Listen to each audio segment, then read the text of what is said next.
베나닥과 1차 전쟁에서 지난주에 그 대승을 거둔 것은 진짜 실력이 있어서 이긴 싸움이 아니잖아요. 그러기에 선지자는 이 왕에게 이제 자기 말이 아니고 하나님의 말씀을 내가 전하는데, 명령형 동사로 너는 가라, 힘을 기르라, 깨달아라, 살피라, 강력하게 지금 전했어요. 성도는 사단이 언제 어떤 방법으로 공격을 하든지 막아낼 수 있는 준비를 갖춰야 합니다. 주님은 자기 힘으로 어찌해야 할 수 없는 지경에 빠진 성도를 때에 따라서 보호하시고 도우세요. 그러나 항상 그런 방법으로 성도를 도우시는 건 아니에요. 자식을 망치려면 돈을 많이 주고 시간을 많이 주라고 하죠. 그러니까 처음에는 그게 좋아 보이나 여기가 조싸우니만 하면서 이제 갈 곳도 모르고 힘도 기르지 않고 깨닫지도 못하면 무엇을 살펴야 하는지도 모르는데, 시간의 차이는 있겠지만 결국에는 하느니 족족 망할 수밖에 없는 것이죠. 일당백의 훈련을 쌓기 위해서 가고 싶지 않지만 가야 할 내 자리인 학교가 있고 가정이 있고 회사가 있고 군대 등이 있죠. 그리고 이 세상을 알고 힘을 기르기 위해서 이제 기초 체력부터 다져야 하고, 그럴 때 힘드니까 어디가 부족한지 깨닫게 되고 그것이 호시탐탐 치고 들어오는 대적을 살피는 훈련이 됩니다. 근데 일생의 전쟁은 끝없이 반복되는 거예요. 내가 입시전쟁 한번 이겨서 스카이 대학 갔다고 방심했다가는 큰 코 다칩니다. 그런데 전쟁의 방법을 묻기만 하면 주님이 일일이 알려주시잖아요.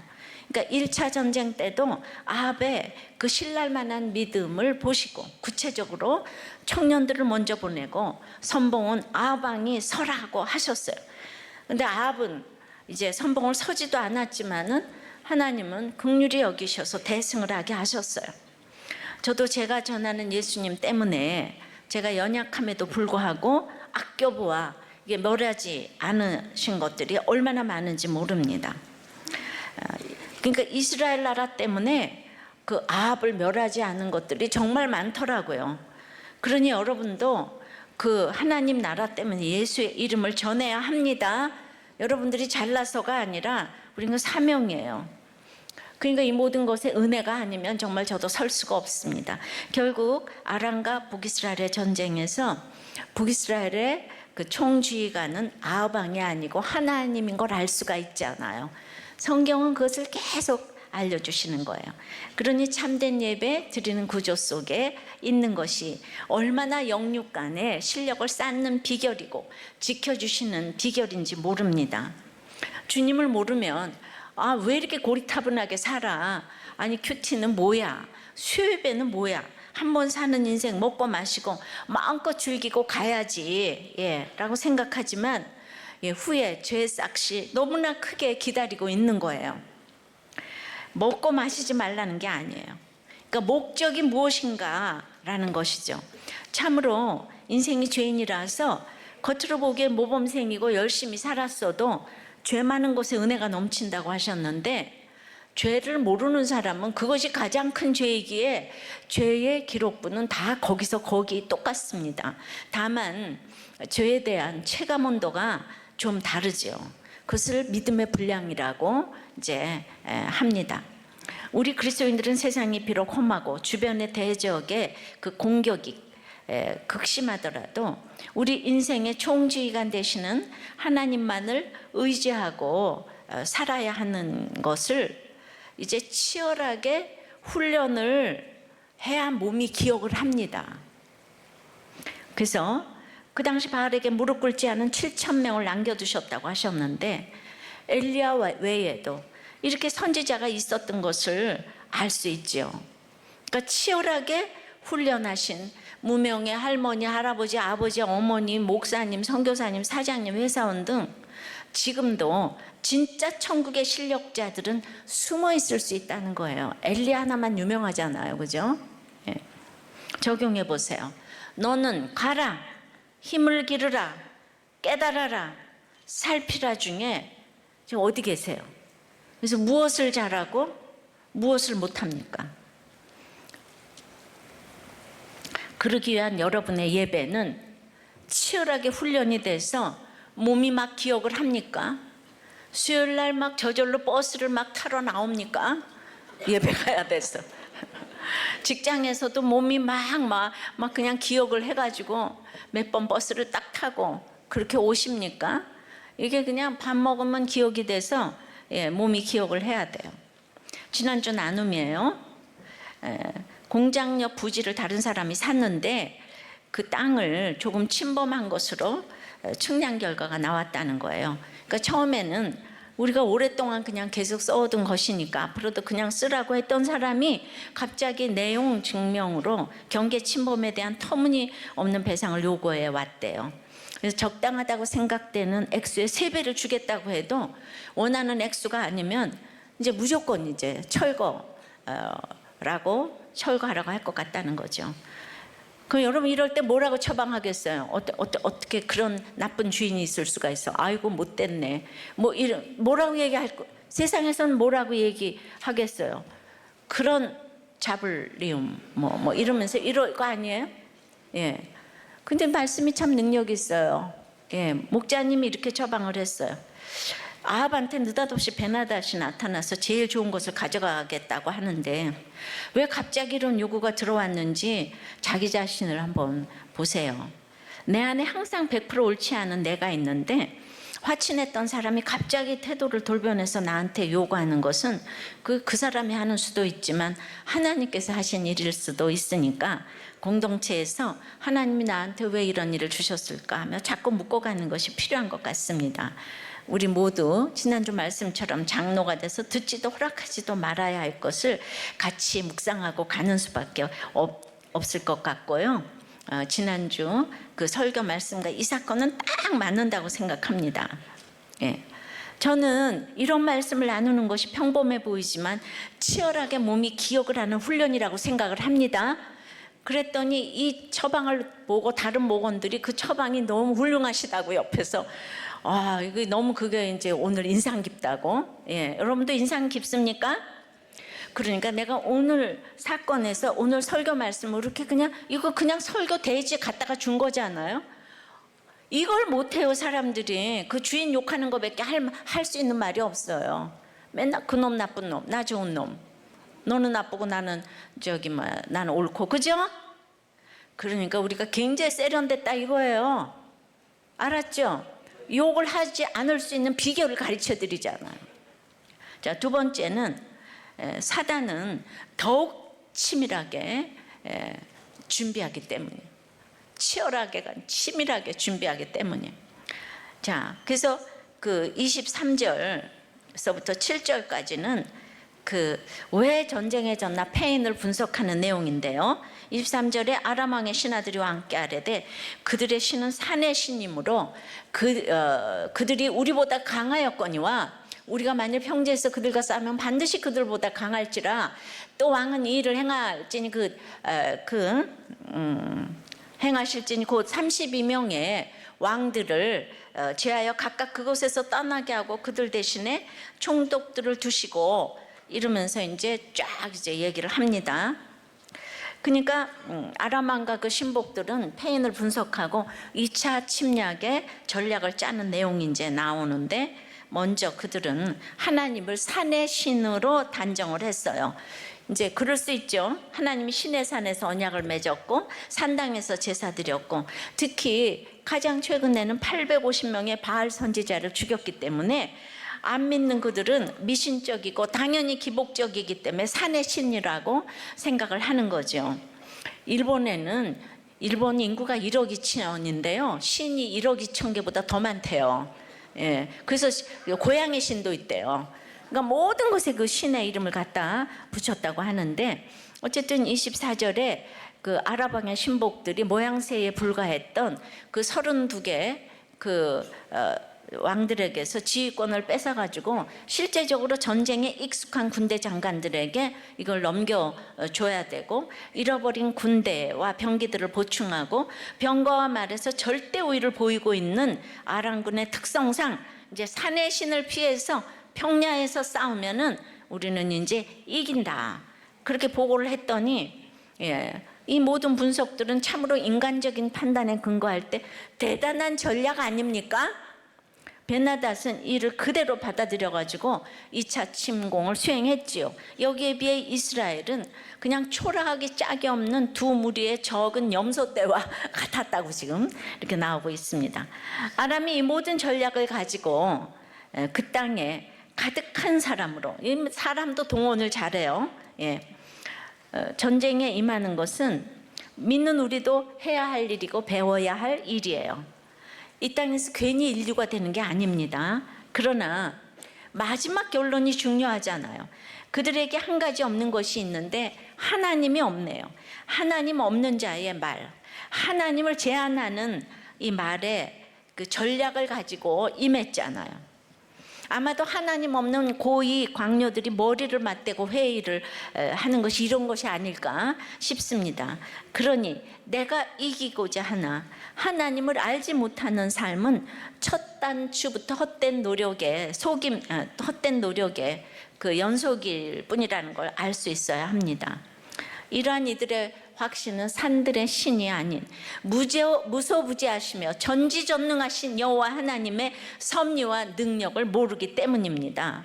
28절입니다. 그때에 하나님의 사람이 이스라엘 왕에게 나와 말하여 이르되 여호와의 말씀에 아람 사람이 말하기를 여호와는 산의 신이요 골짜기의 신은 아니라 하는도다.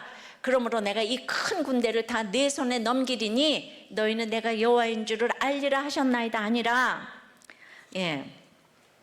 1차 전투에서 승리를 예언하고 전략을 알려주었던 바로 그 선지자가 그때에, 그러니까 이제 아람이 다 이겼다고 생각할 그때에 여호와의 말씀으로 큰 군대를 다 내 손에 붙이리니 하고 이제 약속을 주십니다.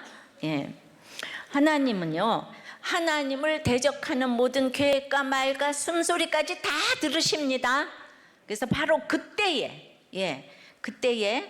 하나님께서는 북이스라엘이 직면한 국가적 위기 상황에서 또다시 하나님의 능력을 보이심으로 북이스라엘로 회개하고 당신께 돌아올 수 있는 기회를 다시 베푸시겠다는 거예요.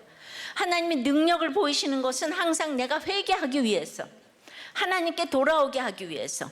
근데 사람들은 능력을 보이면 다 세상으로 가잖아요, 그죠? 능력을 보이면 하는 일이 하나님을 떠나는 거예요. 그러니까 이제 이거를 가르치셔야 되는 거예요, 하나님은. 여러분, 아합이 무엇이 이쁘다고 이렇게 은혜를 베푸시는 것입니까? 회개하라고 은혜를 베푸시는데 회개는 정말 은혜 말고는 답이 없는 것 같아요. 이 얘기는 옳고 그름으로 해석되는 얘기가 아니에요. 이 공로로, 아합의 공로가 뭐가 있어요? 공로도 아니에요. 오직 이스라엘 나라를 위해서, 하나님 나라를 위해서 지금 아합을 지켜주시잖아요. 드디어 이제 이 전략을 가지고 전쟁이 시작됩니다. 29절이에요. 진영이 서로 대치한 지 7일이라 일곱째 날에 접전하여 이스라엘 자손이 하루에 아람 보병 10만 명을 죽임에 하나님께서 이기게 하신다고 했지만 그럼에도 또 7일 동안 기다리게 하시잖아요. 숨막히는 순간이었을 거예요. 그러니까 끝까지 기다리게 하시고 참게 하시고, 그리고 이제 하루 만에 승리하게 하시는 그 여리고의 전쟁과 비슷하게 아벡 성벽이 무너졌어요. 여기서 보면은 아랍 군대는 지금 최선을 다해서 전략대로 신중하게 행동을 했어요. 정말 인천 상륙작전의 메가더 장군처럼. 그렇지만은 그거는 완전히 조류와 밀물과 썰물과 이런 거를 통해서 하나님이 하게 하셨지, 그 메가더가 잘나서가 아니거든요. 이 전쟁에서 이렇게 아람이 완벽한 전략을 짰는데 이 전쟁에서 이스라엘군이 승리한 것은 오직 하나님 역사 때문이라는 것을 또 보여주시잖아요, 그죠? 성경은 그냥 이 연속이에요. 하나님만이 하셨다. 근데 30절에 그 남은 자는 아벡으로 도망하여 성읍으로 들어갔더니 그 성벽이 그 남은 자 27,000명 위에 무너지고 베나닷은 도망하여 성읍에 이르러 골방으로 들어가니라.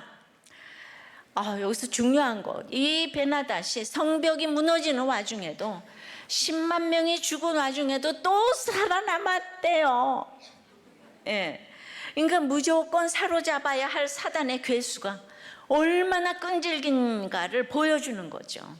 그 전투할 때 한 사람 죽이는 거, 한 사람 살리는 거, 한 사람 아담이 범죄해서 우리 다 범죄가 들었고, 한 사람 예수 그리스도가 순종해서 우리가 다 의의 자녀가 되었잖아요. 항상 한 사람이 중요해요. 그러니까 이 베나닷은 아합의 힘으로는 도저히 상대가 안 되는 괴수예요. 그러니까 지금 그냥 살아나자마자 다시 이스라엘을 잡을 방책이 연구가 됩니다. 자, 적용해 보세요. 지금 당하는 사건에서 여러분의 전략은 하나님의 지혜입니까? 인간적인 책략입니까?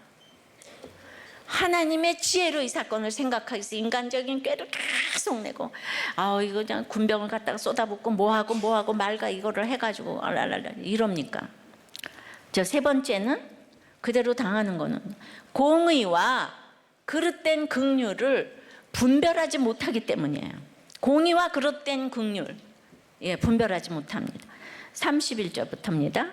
그의 신하들이 그에게 말하되 우리가 들은즉 이스라엘 집의 왕들은 인자한 왕이라 하니 만일 우리가 굵은 배로 허리를 동이고 테두리를 머리에 쓰고 이스라엘의 왕에게로 나아가면 그가 혹시 왕의 생명을 살리리이다 하고, 그들이 굵은 배로 허리를 동이고 테두리를 머리에 쓰고 이스라엘 왕에게 이르되 왕의 종 베나닷이 청하기를 내 생명을 살려주옵소서 하더이다. 아합이 이르되 그가 아직도 살아있느냐? 그는 내 형제이니라. 돌아버려. 정말 우리의 자녀들이 이러지 않을까요? 우리가 이거 뭐가 딱 생각납니까? 기본 생각나지 않아요? 지금 머리에 막 테두리를 쓰고 그냥 동정을 유발하면서 살려달라고 갔잖아요. 그러니까 여기에서 딱 살려줬잖아. 인자는 히브리어의 그 유명한 헤세드, 뭐 자비, 또 언약에 대한 신실함. 근데 이거 속이는 게 분명한 것이, 과거 북이스라엘과의 동맹을 파기했던 아람이 무슨 언약의 신실함 이런 단어를 쓰는 건 어불성설이죠. 그 사람들은 헤세드를 입에 올릴 그 자격이 안 돼요. 근데 목숨을 구걸하면서 아합을 막 헤세드한 왕이라고 하면서 인자다고 속이면서 이렇게 이 말에 아합은 말이에요. 그냥 어리석잖아. 속아 넘어가가지고 그에게 언약적인 헤세드를 베풀고 있는 거예요. 자비를. 그러나 아합의 이런 헤세드는 북이스라엘로 승리하게 해주신 하나님의 자비 헤세드를 완전히 짓밟는 것이죠. 하나님의 자비로운 행하심 헤세드를 인정한다면 하나님과의 언약을 신실하게 지켜서 베나닷 사단을 완전히 마땅히 죽여야 했죠. 인간적이니까 어떻게 죽여? 이러는 거예요. 그러나 욕심 많은 아합은 치밀한 사단에게 이렇게 틈만 나면 넘어가는 거예요. 헤세드 한마디에 그냥 이 언약, 제가 기독교적인 용어를 쓰네. 헤세드, 언약을 아는 것 같아서 넘어갔어요. 이렇게 한마디에 속아 넘어갈 때가 얼마나 많은지요. 우리도 그냥 어디 선보러 나갔는데 큐티한다 그러고 큐티인 쓴다 그러면 어머나 드디어 내가 신교제의 대상을 만났어. 이렇게 속아 넘어가고 싶죠, 그죠? 저도 말씀 묵상하니까 큐티한다고 하면, 큐티인 쓴다고 하면 제가 그냥 딱 그 한마디에 넘어가는 게 있어요. 속여먹기 너무 쉬워요. 안 그래요, 여러분? 시장 갔는데 큐티인 한다 그러면 어머나 집사님은 진짜 같아. 그렇게 얘기할 거 아니에요, 그죠? 전적으로 하나님 때문에 이길 싸움인데, 또 이겨야만 하는 싸움인데, 하나님이 베나닷을 아합의 손에 붙였는데 욕심으로 이 기회를 놓쳐버리는 아합을 보게 됩니다. 하나님을 모르니 인간을 몰라가지고 사람 분별이 안 됩니다. 아합은 죄인됨을 모르기 때문에 자기 자신을 냉철하게 볼 수가 없어요. 그러니까 자기 자신이 이렇게 죄인인데 인자하신 헤세드라고, 당신은 인정이 많으신, 그러니까 그냥 금세 우쭐해져가지고 베나닷을 나의 형제요 이렇게 얘기를 하는 거예요. 아합이 형제라고 하니까 베나닷도 그 말을 처리하지 못하도록 얼른 받아서 바로 확증하려고 저도 왕의 형제라고, 그거를 이제 급히 이것을 이제 확증했다는 이런 뜻이 있어요. 우리가 뭐 할 때 그거 처리하지 못하도록 빨리 그냥 문서로 받아두라고 지금 그러잖아요, 그죠? 이건 서명이 중요해. 지금 이런 뜻인 거예요. 사탄은 이것을 틈으로 보는 거예요. 헷세대 한마디로 틈을 보였기 때문에, 징조로 여겼기 때문에 파고드는 거예요. 말 한마디 행동 하나에 사단은 파고들어요. 항상 문제는 내가 틈을 보였기 때문이에요. 그러니까 이 잘못된 긍휼로 불신 세상을 형제처럼 사랑하는 거예요. 아합의 가치관이 아직 거기밖에 안 되는 거예요. 여러분, 긍휼과 자비는 성도의 도리고 미덕이죠. 그러나 하나님의 공의를 거스리는 이 잘못된 긍휼, 이건 나쁜 긍휼이에요. 이건 범죄요 긍휼이 아닙니다. 그러니까 정말 우리 세상 사람에게 또 외인에게는 회개를 촉구하고 공의로운 심판을 선포하는 것이 이제 또 우리 믿는 사람들에게도 이 공의로운 심판을 선포하는 것이 죄인을 향한 긍휼이고 자비임을 알아야 합니다. 동성애는 죄라고 얘기해 주는 것이 동성애자들을 향한 최고의 사랑인 것을 아시겠습니까? 누가 비난을 무릅쓰고 동성애가 죄라고 이런 얘기를 할 수가 있겠습니까? 창세기 소돔 고모라에서 거기 얼마나 수많은 죄 때문에 망했어요. 그런 죄인 집단이 있겠지만은 오직 동성애자들만 합세해서 난동을 부리잖아요. 그들이 똑똑합니다. 똑똑해요. 수요예배 때 이 염한섭 원장님의 세브란스 출신이 염한섭 원장님의 강의를 들어보니까 이제 막 드러난 것만 60만 명이고 육체 관계를 하지 않는 동성애자는 그 수에 들지도 않기 때문에 훨씬 많은 수의 동성애자들이 있답니다.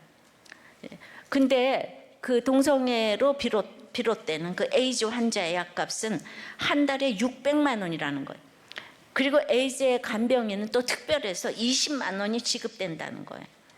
나라 위에서 싸우다가 다친 사람에게는 그런 혜택이 하나도 없는데, 다는 아니더라도 이 문란한 성생활로 인한 에이즈의 치료비용은 모두가 나라가 무상으로 지급해서 세금으로 8조가 들어간다는 거예요. 근데 그 약도 좋아져 가지고 요즘은 에이즈 걸려도 30년도 더 사는 사람이 있기 때문에 점점 세금이 기하급수적으로 들어갈 예정이라고 해요. 보건소에서 검사를 해도 인권유린이라고 얼굴을 보면서는 안 알려주고 전화로만 알려준답니다. 어디가 차별인가요? 그래서 아무도 그 사람이 에이즈 걸렸다는 걸 모르기 때문에 계속 전염을 시키고 있다는 거예요. 그러니까 죄 없는 아내들이 남편이 옮겨와서 아기를 가졌는데 병원에서 에이즈 걸렸다고 얘기를 한다는 거죠.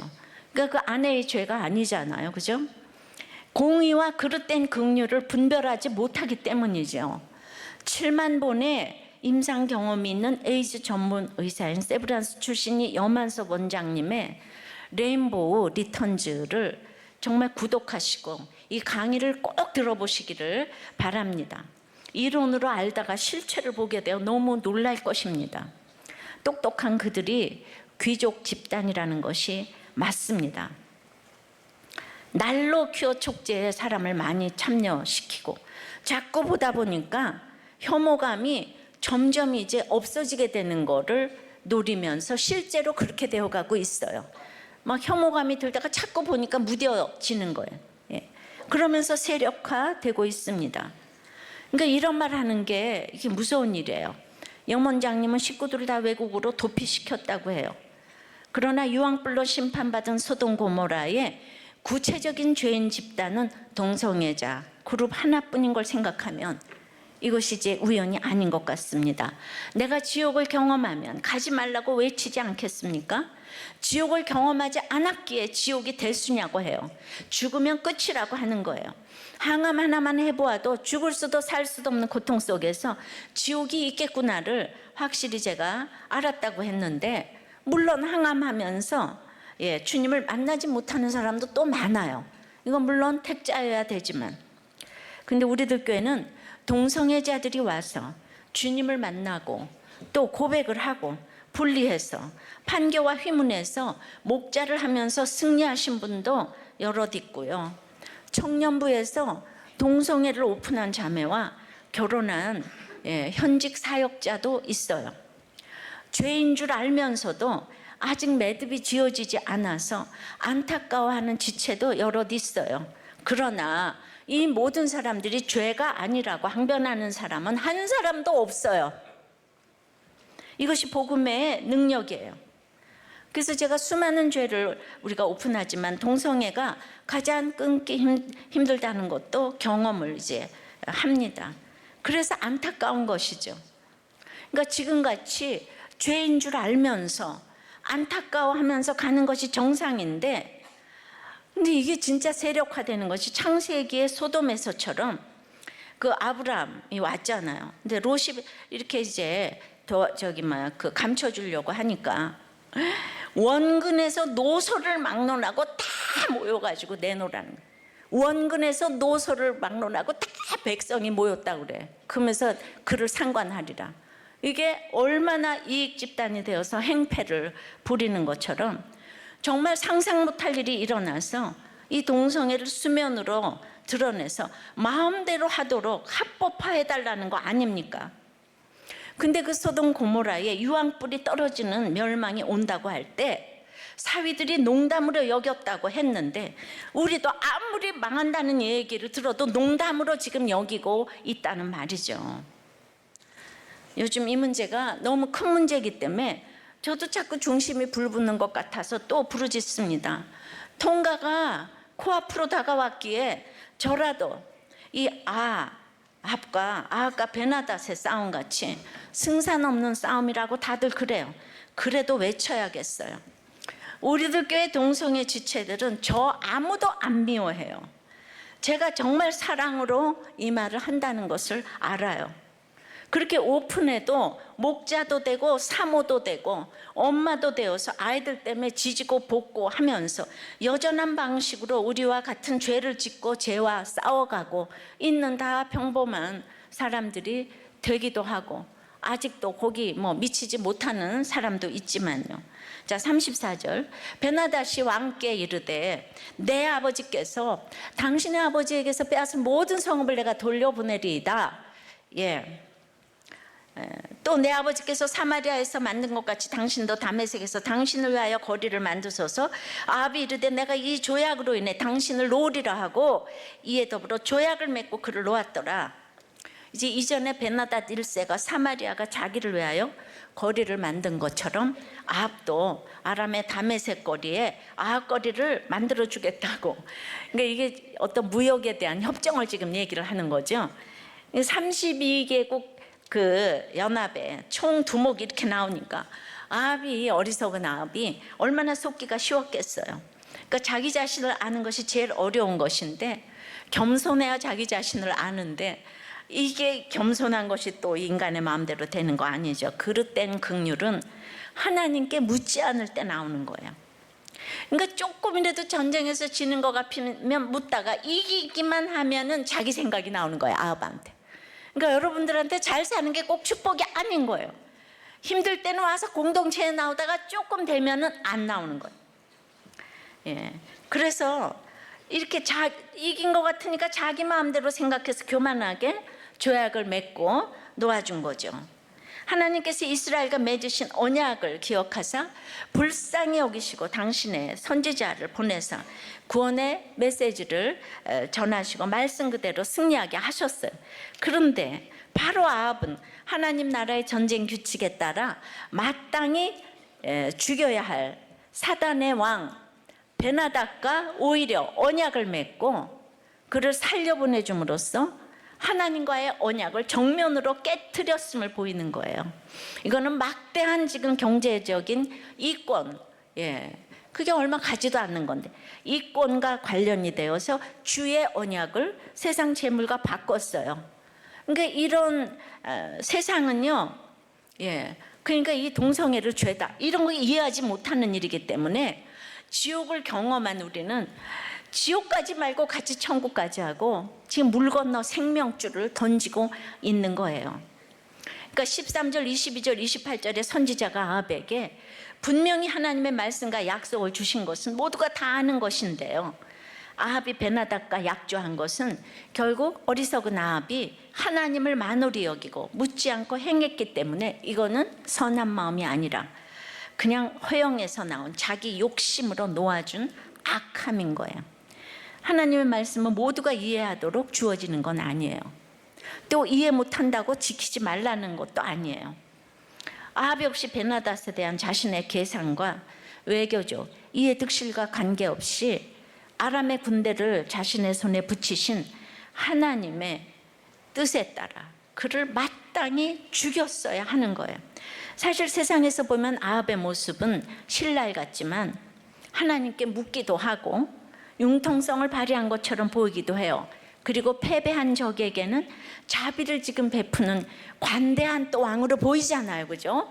세상은 이렇게 생각하는 거예요. 그러니까 이걸 구속사로 안 깨달아지면 그 아합 같은 지도자가 얼마나 우리를 힘 빠지게 하는지 몰라요. 그러니 아합이 베나닷에게 속아서 그는 내 형제라고 하면서 언약의 헤세드를 남발하면서 이 조약을 맺은 것은 이 마치 차별금지법에 사인을 한 것과 같다는 생각이죠. 에스더가 아하수에로 왕에게 당신이 정치를 잘하지만 유대도를 다스렸잖아요.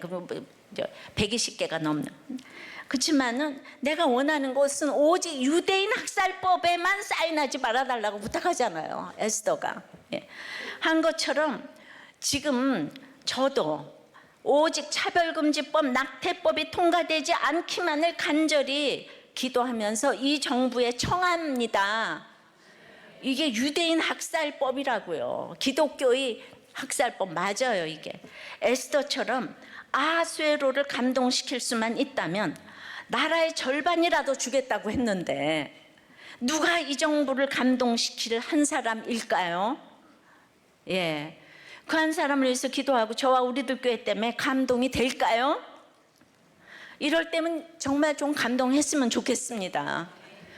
그렇지만 지금 이제 이기지 못할 것 같은 이 아합도 하나님께서 이기게 하셨으니까 우리는 그것도 우리의 삶의 결론이니까 어쩔 수 없겠지만은 우리들 교회는 동성애에 대한 열매가 있어요. 그래서 우리들 교회야말로 동성애자들에 대한 차별이 없어요. 그래서 동성애가 안 끊어져도 아무도 안 나가고 있습니다. 목장도 가고 다 똑같은 죄인으로 지체가 되고 있습니다. 동성애 지체들을 사랑합니다. 그러니까 다 오시기 바래요. 다 같이 천국까지 하고요. 이건 정말 지극한 사랑이라고 생각합니다. 적용해 보세요. 여러분은 공의와 그릇된 긍휼을 구별하십니까? 자기 죄가 안 보이는 사람은 이거 구별하지 못해요. 네 번째는 그대로 당하는 것은 스스로 결정한 것입니다. 그러니까 이제 별 방법을 다 쓰는 엄마처럼 하나님은 아합이 하도 말을 안 들으니까 행위 예언으로 아합을 또 촉구합니다. 35절서부터 37절까지 보면 선지자의 무리 중 한 사람이 여호와의 말씀을 그의 친구에게 이르되 너는 나를 치라 하였더니 그 사람이 치기를 싫어하는지라. 그가 그 사람에게 이르되 네가 여호와의 말씀을 듣지 아니하였으니 네가 나를 떠나갈 때 사자가 너를 죽이리라. 그 사람이 그의 곁을 떠나가더니 사자가 그를 만나 죽였더라. 그가 또 다른 사람을 만나 이르되 너는 나를 치라 하며 그 사람이 그를 치되 상하도록 친지라. 이런 웃기는 얘기가 어디 있어요? 친구 보고 자기를 치라 그러니까 친구가 자기를 치지 않아서 죽었대요. 사자가 물어 죽였대요. 다른 친구는 치라 그랬더니 상하도록 쳤대요. 우리가 세상적으로 말하면 누가 더 좋은 친구예요? 넌 날 때려. 그랬을 때 내가 널 어떻게 때려? 이런 친구가 좋은 친구예요? 상하도록 피가 나도록 때리는 친구가 좋은 친구예요. 그러니까 우리가 이게 이해가 안 되는 거죠. 인본적이면 이게 이해가 안 됩니다. 그러니까 말씀은 반드시 인간이 이해하도록 주어지는 게 아니에요. 또 무조건 가부를 선택할 수 있도록 주어지는 것도 아니에요. 그러나 나는 이해 안 돼도 하나님이 100% 오르시기 때문에 무조건 들어야 하는 것이 말씀의 명령이죠. 근데 우리가 못 듣는 거는 세상과 죄악과의 타협 때문에 이해가 안 되는 거예요. 인본적이 아니라 내가 세상을 너무 사랑하기 때문에 하나님 말씀이 이해가 안 돼요. 그러므로 오늘 하나님의 말씀을 전하는 가장 힘 있는 통로는 이 선지자가 자기를 치라 그러잖아요. 그러니까 자신을 치라는 자신의 고난이에요. 이 고난이 가장 이제 말씀을 전하는 통로가 되는 거예요. 선지자는 아합이 사단의 괴수를 사로잡아야 하는데 그릇된 국률로 자발적으로 놓아줘야 되기 때문에 놓아줬기 때문에 네 목숨을 내놔야 한다는 것에 경고를 하기 위해서 막 이상한 예언까지 해가면서 대신 목숨 내놓고 지금 상처를 입었어요. 그래서 저도 제가 이런 작금의 이런 현실 때문에 입어야 할 상처가 무엇인지 생각을 해봅니다. 나를 치라 하면서 베나닷을 치지 않고 베나닷을 죽여야 될 베나닷을 살려줬으니까 이제 네가 대신 죽어라. 지금 그걸 행위 예언으로 막 지금 보여주시는 거잖아요. 이해가 됩니까? 예, 또 이어집니다. 36절서부터 보니까 선지자가 가서 수건으로 자기의 눈을 가려 변장하고 길가에서 왕을 기다리다가 왕이 지나갈 때 그가 소리질러 왕을 불러 이르되 종이 전장 가운데 나갔더니 한 사람이 돌이켜 어떤 사람을 끌고 내게로 와서 말하기를 이 사람을 지키라. 만일 그를 잃어버리면 네 생명으로 그의 생명을 대신하거나 그렇지 않으면 네가 은 1달란트를 내야 하리라. 이게 비유로 이제 이 얘기를 물었어요. 눈을 가리고 변장하고. 그랬더니 40절에 이제 종이 그래서 이리저리 일을 볼 동안에 그가 없어졌어요. 지켜야 될 이 사람이. 그러니까 이스라엘 왕 아합이 뭐라고 대답하냐? 어떻게 할까요? 그랬더니 아니 네가 스스로 결정했으니 그대로 당해라 이러는 거예요. 네 생명을 내놓던지 1달란트를 내놓던지 그거 왜 나한테 물어? 그렇게 쉬운 거를. 예, 그러니까 우리가 아합의 말이 지금 맞는 거 아니에요? 공정한 거예요. 여러분들 다 그대로 당하시기 바랍니다. 사단의 주된 업무는 자신의 영혼을 보살피지 못하도록 하는 거예요. 잘못된 행동 하나도 오래도록 회개하여야 하나 영혼을 돌보지 않은 행동 하나는 영버리기에 그 사람을 지키라고 했는데 이리저리 일 받잖아요. 그러니까 네가 파멸되는 거다. 근데 네가 스스로 결정했으니까 그대로 당하여야 하리라. 예. 아합이 옳은 말 했습니다. 문제는 이 판결이 자기도 모르게 자기 스스로를 정죄하고 형벌을 자기에게 선고한 셈이 됐는데 하나님은 나와 이웃의 구원을 위하여 나의 재능이나 재물을 쓰도록 알맞은 기회를 주시는데 우리는 무의식적으로 그 기회를 다 버리고 구원에 상관없는 일을 스스로 결정하기 때문에 고통을 당할 수밖에 없다는 거예요. 디모데후서 3장 1절서부터 보면 너는 이것을 알라. 말세에 고통하는 때가 이르러 사람들이 자기를 사랑하며 돈을 사랑하며 자랑하며 교만하며 그래서 이제 19가지 죄악이 쫙 읊어지는데요. 결국 이 모든 것은 자기를 사랑하기에 당하는 고통이기 때문에 자기가 스스로 결정한 것이라는 거죠. 그래서 자기 사랑하기 때문에 고통이 오는데 자기를 사랑하면 기쁨이 올 것 같은데 고통이 오고 그 다음에는 돈을 사랑하고 그 다음에는 이제 자랑이 나오고 예, 돈을 사랑하는 게 고통이래요. 그러면서 모든 스펙을 쌓아놨는데 그게 자랑이 고통이래요. 그러니까 교만하잖아요. 그게 고통이래요. 그래서 비방한대요. 부모를 거역하며 감사치 아니하며 거룩지 아니하며 무정한 이게 다 고통으로 이어져 가는 거라는 거죠. 그러니까 결국은 그 이리저리 일 볼 동안에 내가 지켜야 될 사람이 없어졌다고 했는데 인생이 짧게 구원 때문에 세월을 아껴야 되는 거예요. 그러니까 41절에 이제 아합이 스스로 당하여야 하리라 하니까 급히 자기 눈을 가린 수건을 벗으니 이스라엘 왕이 그 선지자인 줄 알아본 거예요. 그 자기한테 늘 말을 해주던. 그러니까 자기 입으로 얘기가 나왔는데 이거 33절에서 아까 그 아합이 베나닷 보고 나의 형제라고 그랬더니 베나닷도 얼른 당신도 내 형제다. 그거는 막 조약적인 언약적인 의미가 있다고 그랬습니다. 근데 여기도 급히 자기의 눈을 벗으나 이제 그 베나닷에 대한 처리를 돌이킬 수 없는 것처럼 아합에 대한 심판도 돌이킬 수 없다는 의미가 있어요. 지금 이제 언어를 보면, 그러니까 급히 내가 뭐 다 결정을 했는데 한번 그러니까 계약서에 사인을 하면 돌이킬 수 없잖아요. 그러니까 아합도 이제 자기도 이제 죽어야 되는 거죠. 그러니까 42절에 그가 왕께 아뢰되 여호와의 말씀이 이제 내가 멸하기로 작정한 사람을 네 손으로 놓았은즉 네 목숨은 그의 목숨을 대신하고 네 백성은 그의 백성을 대신하리라 하셨나이다. 아합은 이 같은 행위를 통해 잠깐은 이익을 봤을지 모르겠지만은 베나닷 대신에 자기가 심판의 자리로 가게 된 거죠. 그러니까 결국은 사망 선고를 받은 거죠. 그럼 우리가 사형 선고를 받았을 때 여러분 어떻게 해야 돼요? 예? 이제 43절에 이스라엘 왕이 근심하고 답답하여 그의 왕궁으로 돌아가려고 사마리아에 이르니라. 근심하고 답답했다. 이 지경이 왔는데도 아합이 회개가 안 돼요.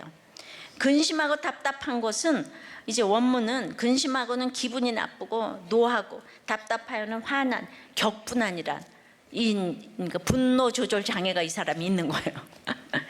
선지자의 무서운 형벌의 경고를 듣고도 이렇게 근심하고 답답했어요. 예, 내 삶의 결론이라는 걸 인정해야 되는데 사형 선고를 받고도 근심하고 답답한 거예요. 하나님께 나아가기보다는 그래서 사마리아 궁으로 돌아가려고 했어요. 우리가 당장 죽는데 지금 사마리아 궁으로 돌아갈 시간이 어디 있어요? 사마리아 궁에는 누가 있지요? 이세벨이 있죠. 그러니까 그곳에 이세벨이 있으니까 나를 가면 도와줄 거야 이러면서 이제 이세벨 찾아서 이제 떠납니다. 문제 해결을 위해 가면 안 될 곳을 우리도 가는 것은 없을까요? 예를 들어 남편과 싸웠다면 시댁으로 피난 가는 게 옳은 거고, 아내와 싸웠다면 장모님 댁으로 가는 게 옳은 거예요. 근데 이럴 때 자기가 좋아하는 친정으로 가면 이세벨에게 가는 거예요. 항상 이세벨은 해결사였기 때문에 이 일도 다 해결해 줄 거야 하면서 그의 왕궁으로 간 것 같아요. 과연 21장부터 이세벨은 해결사예요. 나봇의 포도원을 다 해결해 주고 있어요. 육적 해결사가 내 옆에 있으면 하나님께로 가기가 어려워요. 해결사, 부모, 자녀, 형제, 부하가 있으면 영적 해결을 딱 막는 거예요. 모두가 해결을 해주는데 내가 띵크할 일이 뭐가 있겠어요. 홀로서기 해야 되는데 가진 부모들은 그것이 어려워요. 예, 오늘 간증한 우리 고집사님은 아버지가 안 돌봐줬기 때문에 주님을 만난 거예요.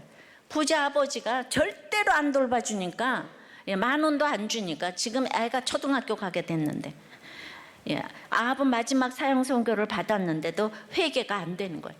똑같이 슬프고 그래도 거룩한 회개는 하나님이 시키지 않으면 안 되는 거예요. 그걸 봤을 때 제 남편의 회개는 정말 기적이라는 생각이 듭니다. 적용해 보세요. 지금 당하는 것이 스스로 결정한 나의 결론이라는 것이 인정이 됩니까? 아니면 아직도 근심하고 답답합니까? 그래서 누구를 찾아가고자 합니까? 치열한 나눔을 들려드리겠어요. 목욕탕 세미나 오신 목사님 중에 한쪽 눈은 실명을 하시고 또 이제 암투병까지 하면서 오신 분이 계세요. 이제 큐티 목회를 접목하면서 죄복의 큐티를 하면서 병들이 낫고 형편이 나아진 게 아니라 이제 공황장애까지 왔어요. 근데 적용을 너무 잘하세요. 6년 전에 바지를 백화점에서 샀는데 그때 2벌이 왔다는 거예요. 그래서 생각이 나서 한 벌 값을 가지고 가서 이제 그걸 돌려드리려고 하는데 점원이 이전 교회 청년이었대요. 너무 망설여졌지만은 그런데 가서 얘기하고 값을 놓고 왔는데 이런 적용을 교회에서 하니까 성도가 죄 보라는 얘기 그만하라고 하면서 교회를 떠났다는 거예요.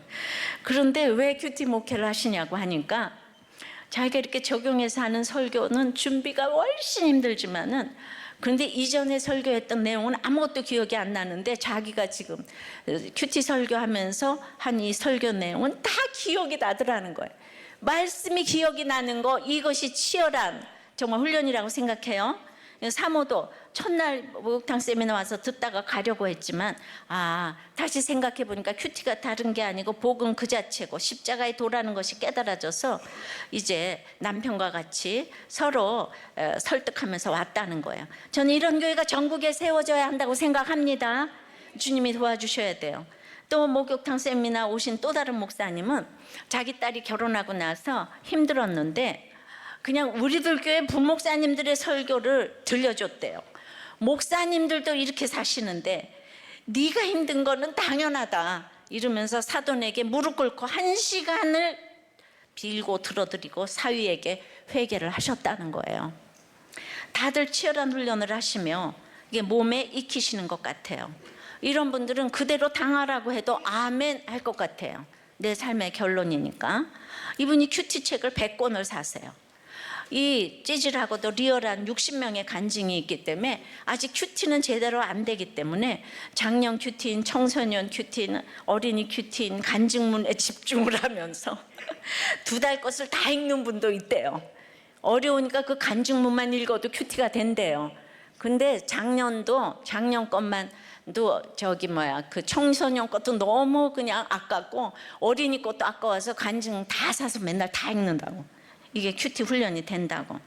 여러분, 이렇게 치열한 훈련이 몸에 익지 않았기 때문에 우리가 사건이 오면 그대로 당하고 근심하고 답답해하는 것입니다. 이런 훈련을 하면 어떤 일이 와도 아합의 말은 그 진리예요. 그대로 당하시면 되는 거예요. 아멘? 말씀 맺어요. 주님, 아버지 하나님, 이 시대에 구체적으로 아버지 하나님 차별금지법과 이런 낙태법이 아버지 하나님 정말 이게 그냥 법이 통과되는 것이 아니고 그 에스더서의 유대인 학살법, 아버지 하나님 그날이 다가오는 것처럼 우리가 뜻을 모아서 기도하여서 우리의 다음 세대를, 자녀들을 위하여서 이게 통과되지 않기를 간절히 바라고, 그 아버지 하나 아하수에로 왕을 감동시킨 한 사람의 에스더를 허락하여 주시옵소서. 그 한 사람이 이 법을 막을 수 있도록 주님 역사하여 주시옵소서. 우리의 모든 삶에서 그대로 당하기로 결정할 때 하나님은 또 이 한 사람을 주실 줄 믿습니다. 도와주시고 불쌍히 여겨주시고 참으로 잘못된 긍휼이 아니라 긍휼함으로 우리를 불쌍히 여겨주시옵소서. 동성애자들을 사랑합니다. 불쌍히 여겨주시고 우리 천국에서 만나는 지체들이 될 수 있도록 역사하여 주시옵소서. 예수 그리스도 이름으로 기도드리옵나이다. 아멘.